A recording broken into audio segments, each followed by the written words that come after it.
Welcome to PC WizKids Tech Talk. Today we're looking at the Arctic Freezer 50. This is a tower air CPU cooler. Now, by tower I mean dual tower actually. There's two towers of aluminum fins that are connected to each other with two fans.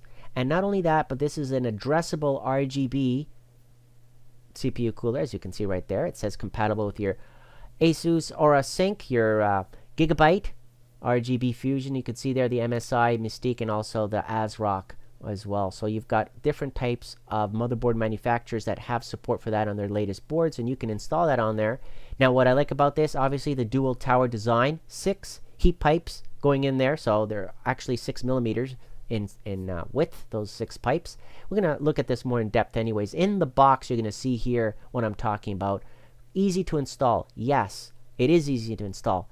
Minimal amount of hardware here to get this up and running. I love it. Some, tower CPU coolers, it gets a little bit challenging and tricky. This one is not too bad, and I'm going to show it to you. But before you go any further, first think about it. It's big, right? So the height, 166 millimeters, does your case allow for that, right? For the height, so that you can close the side panel. Keep that in mind, okay? Now, I do like the fact that in the Freezer 50, in the middle, you've got a 140 millimeter fan, and on the front, you have the 120. So the 120 takes the air in. The Freezer 50 has the 140 in the middle that pushes it out, okay, towards the outside, push-pull effect. On the bottom, you're going to get maximum CPU coverage there. You just remove that little plastic cover before installation, of course. And then you're going to be able to put in the thermal paste on that and make sure that you get good contact. Now, the fan headers are pretty standard, 4-pin power connectors and fans. You can see them right there. And the addressable RGB 3-pin, okay, which is universal. And that's pretty much it for that one. So I've removed the 140 millimeter fan from the center, which unclips, and basically it reveals those heat pipes, the towers of fins, 52 fins on each of those two towers, and 2 screws in the center. By the way, you can see those, which you're going to need a long screwdriver to access those and attach those to the bracket that it comes with. Okay, so when you get this, obviously lay it all out and go and get the manual that it came with. Make sure that your RAM, okay, does not exceed 37.5 millimeters in height, or else the bottom of the cooler is going to touch it. Okay, so there is a restriction there. Keep that in mind. And when you go and you install this, according to the instructions, you're going to obviously attach those 2 screws to the plates, to the motherboard itself, and put the fan back on and attach the LED a-rgb connector and fan headers to the board, right, of your choice, depending on which one you have. Those are going to be positioned in different spots. I have an Asus board. The Aura utility here for the RGB looks like this. Yours may look different, and the features and effects will also be different. That's all depending on the motherboard that you buy, not necessarily the CPU cooler. The CPU cooler has 13 different RGB LEDs, as you can see right there, that you can control to the way you want it, but you need to make sure that you tell your through your motherboard utility, the program, how you want this to look, right? And that's what it looks like right now. By default, you can see right there, and just have it going through a different set of rainbow colors, so you get an idea on that one. And there's the 120 millimeter fan spinning away there at the front, taking in all that cool air, so that for our benchmarks, you can get a good idea on how things are running. So compared to a stock cooler, obviously you're going to save at least 5 degrees Celsius. I mean, it all depends on your system, how many fans you got in there, what you're running.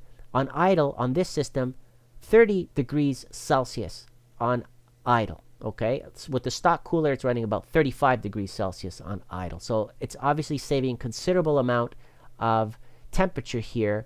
And on average use, the fans are going to kick in a little bit. They're going to go a little bit higher, right? Because that's what they're meant to do. When things heat up, the RPM will go up. So that's expected. And you can see here also that the average temperature will range anywhere between, I would say safely, 40 to 50 degrees Celsius. That's your average temperature for your average use. You can see there the load that I'm getting on the CPU. That's average use, okay? Now, if you run this at 100% load, which I definitely don't recommend you do, but should you have to run it at 100% load, and that varies as well. Some programs will stress the CPU more than others, even though it's putting at 100% load. There's memory, there's cache, there's all kinds of operations that might stress things further. I've noticed that depending on how I stress the CPU, right here it just says 61 degrees Celsius on core temp, but I've seen it go up to 73 degrees Celsius on prime 95 on these specific tests, okay? Even though it's running roughly about 50 degrees Celsius on this specific test right now, which is not a lot, to be honest. But it did go up to 73 on prime 95. But on the AIDA64 benchmark, that really put some stress on there, and I saw it jump easily to above 73 degrees Celsius right off the bat. And right now, it varies, but definitely it's not hitting the maximum temperature for the CPU. So I'm really happy to report that. I like how the fans, the RPM will range between 200 and 1800 for the 120, 200 to 1700 RPM for the 140 millimeter. The controls for the RGBs are great. Depending on the board you have, more features. Clearance, I didn't have problems with my case. As you can see, the side panel closed very nicely on this case. Looks good in there. And the RAM, well, a lot of RAM is 37.5 millimeters or less, so you shouldn't be able to have problems as long as you purchase the right height of memory. And you can see here the price on the arctic.de website. Their website has prices in euros, as you can see, and it depends. Not every country might have it in stock, or prices will vary, of course, depending on the retailer. You'll have to go and check it out on newegg.com, for example. I'll add a link below in the description if you're in the US and Canada, North America, anywhere. And I'd like to thank them for providing it. Comment below. Let me know what you think. And again, thank you for watching.